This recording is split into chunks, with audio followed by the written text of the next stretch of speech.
Assalamualaikum warahmatullahi wabarakatuh. Perkenalkan, nama saya Kadrin Jeniria dengan NIM F1051201021 dari kelas A2. Di sini akan membahas tentang gelombang dan optika geometri. Optika geometri.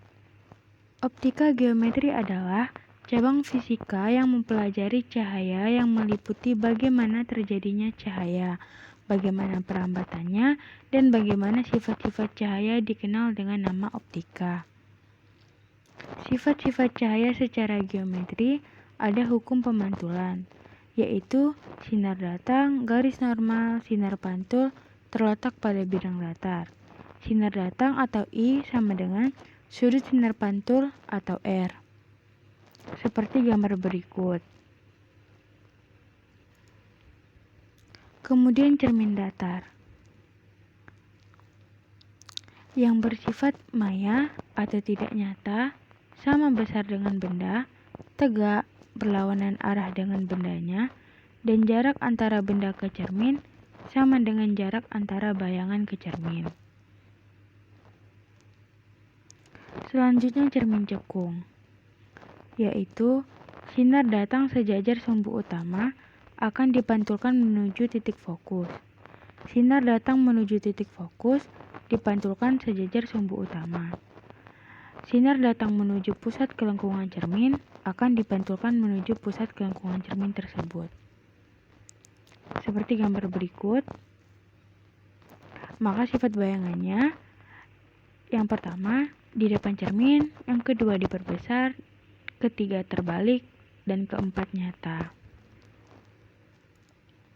Cermin cembung, yaitu sinar datang sejajar sumbu utama akan dipantulkan seolah-olah dari titik fokus.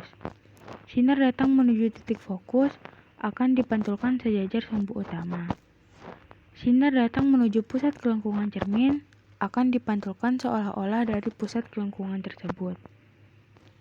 Seperti gambar berikut, maka sifat bayangannya di belakang cermin diperkecil, tegak, dan maya.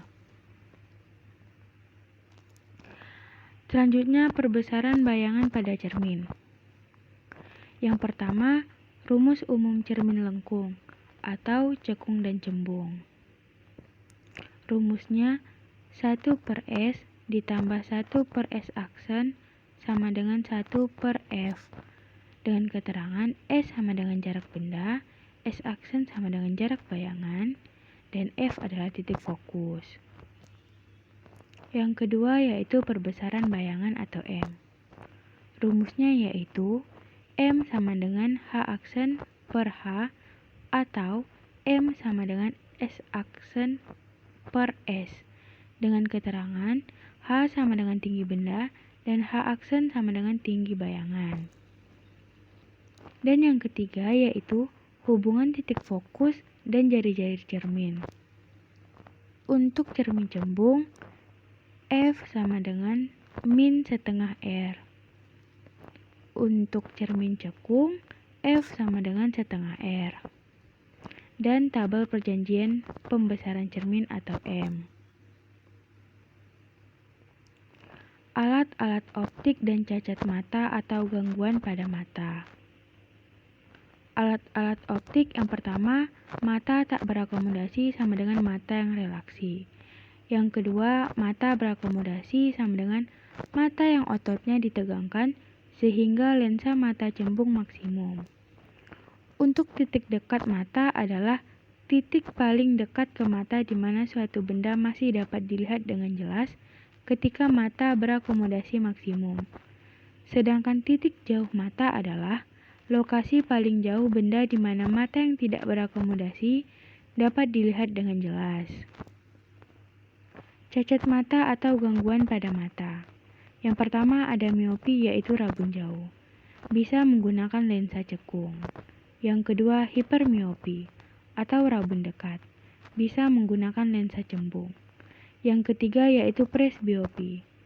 Rabun senja atau mata tua, bisa menggunakan lensa ganda atau rangkap. Yang keempat astigmatus, bisa menggunakan lensa silinder. Dan yang kelima adalah katarak, bisa dengan operasi. Selanjutnya yaitu gelombang. Gelombang adalah getaran yang merambat baik melalui medium ataupun tidak. Contoh gelombang ada dua. Yang pertama, gelombang air yaitu naik turunnya air, dan yang kedua gelombang bunyi, yaitu udara bergerak maju dan mundur. Tipe gelombang yang pertama ada gelombang mekanik, yaitu membutuhkan medium untuk merambat. Contohnya gelombang bunyi, air, dan tali. Yang kedua ada gelombang elektromagnetik, tidak membutuhkan medium untuk merambat. Contohnya gelombang cahaya, radio, dan sinar X. Berdasarkan arah rambat atau gangguan dan arah getarannya, gelombang dibedakan menjadi dua. Yang pertama ada gelombang transversal, yaitu memiliki arah getar tegak lurus dengan arah rambatannya.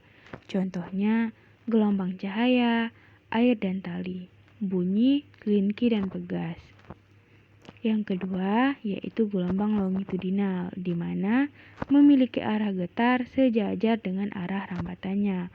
Contohnya gelombang air. Besaran dasar gelombang. Yang pertama ada panjang gelombang, yaitu jarak antara titik dengan titik yang identik. Rumusnya lambda sama dengan V dikali T atau lambda sama dengan V per F. Yang kedua ada amplitudo atau A, yaitu perpindahan maksimum dari sebuah titik. Ketiga ada periode atau T, yaitu waktu yang diperlukan untuk satu gelombang. Rumusnya T sama dengan waktu per N atau T sama dengan 1 per F. Yang keempat ada frekuensi atau F, yaitu banyaknya gelombang dalam satu sekon. Rumusnya F sama dengan N per waktu atau F sama dengan 1 per T. Dan yang terakhir ada cepat rambat gelombang atau V, yaitu panjang gelombang tiap satuan waktu. Rumusnya V sama dengan lambda per T atau V sama dengan lambda dikali F. Selanjutnya ada gelombang pada tali atau kawat. Rumusnya V sama dengan akar F per nu sama dengan akar FL per M sama dengan FL per rho dikali V, dengan keterangan V kecilnya sama dengan cepat rambat gelombang, rho sama dengan massa jenis, dan V besarnya sama dengan volume tali. Selanjutnya berdasarkan amplitudo. Yang pertama yaitu gelombang berjalan. Gelombang berjalan adalah gelombang yang memiliki amplitudo tetap. Secara umum, gelombang berjalan dituliskan Y sama dengan A dikali sin 2V per T dikali T plus minus X per V, dengan omega sama dengan 2V per T dan K sama dengan omega per V. Jadi Y sama dengan A dikali sin omega dikali T plus minus X per V. Y sama dengan A dikali sin omega T plus minus omega dikali X per V. Y sama dengan A dikali sin dikali omega T plus minus Kx. Dengan catatan, jika tanda plus maka gelombang merambat dari kanan ke kiri. Dan sebaliknya, jika tanda minus, maka gelombang merambat dari kiri ke kanan. Dengan keterangan, Y sama dengan simpangan getaran di titik yang berjarak X dari titik asal getaran atau M. A sama dengan amplitudo, T sama dengan waktu, T besar sama dengan periode getaran, V sama dengan cepat rambat gelombang, omega sama dengan kecepatan sudut, F sama dengan frekuensi getaran, K sama dengan bilangan gelombang, X sama dengan jarak titik pada tali dari titik asal, dan lambda sama dengan panjang gelombang. Untuk sudut fase gelombang berjalan, Rumusnya yaitu theta sama dengan 2V dikali T per T plus minus X per lambda. Yang kedua ada gelombang stasioner, tegak diam, yaitu gelombang yang amplitudenya berubah-ubah. Y1 sama dengan A dikali sin dikali Kx min omega T. Y2-nya sama dengan A dikali sin dikali Kx plus omega T. Ys sama dengan Y1 ditambah Y2. Maka Ys-nya sama dengan 2A dikali sin Kx dikali cos omega T. Gelombang stasioner dibedakan menjadi dua. Yang pertama ada gelombang stasioner pada ujung terikat, yaitu Y sama dengan 2A dikali sin Kx dikali cos omega T. A sama dengan 2A dikali sin Kx. Untuk letak simpul pada ujung terikat, yaitu Xn sama dengan N-1 dikali lambda per 2, dengan N-nya sama dengan 1, 2, 3, dan seterusnya. Untuk letak perut pada ujung terikat, yaitu Xn sama dengan 2N-1 dikali lambda per 4. Yang kedua ada gelombang stasioner pada ujung bebas. Rumusnya Y sama dengan 2A dikali cos Kx dikali sin omega T. A sama dengan 2A dikali cos Kx. Untuk letak simpul pada ujung bebas, yaitu Xn sama dengan 2N-1 dikali lambda per 4 dengan N sama dengan 1, 2, 3, 4, dan seterusnya. Untuk letak perut pada ujung bebas, yaitu Xn sama dengan N-1 dikali lambda per 2. Nah, gambar berikut ini adalah gambar gelombang stasioner pada dawai.